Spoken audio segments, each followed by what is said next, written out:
guys, kita berada di Kabupaten Aceh Selatan, Tapak Tuan, yang merupakan wilayah kota setingkat kecamatan yang juga dikenal dengan sebutan Kota Naga.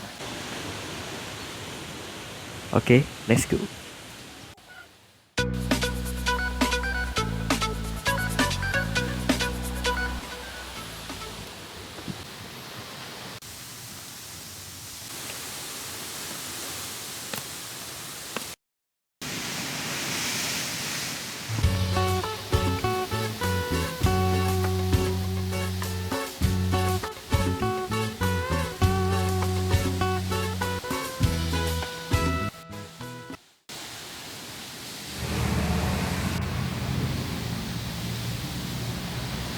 Tuan Tapa adalah tokoh dalam cerita legenda Aceh Selatan. Keberadaan Tapa yang terletak di kaki Gunung Lampu.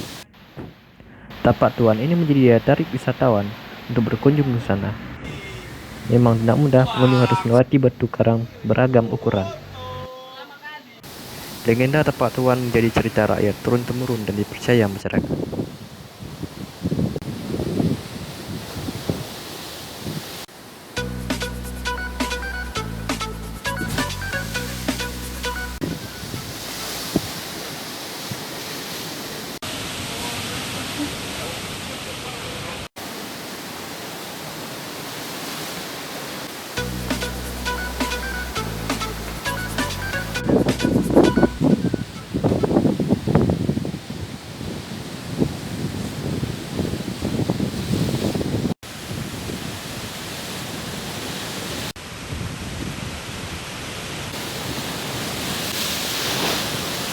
Oke guys, karena ombak terlalu besar membuat kita tidak bisa turun ke sana.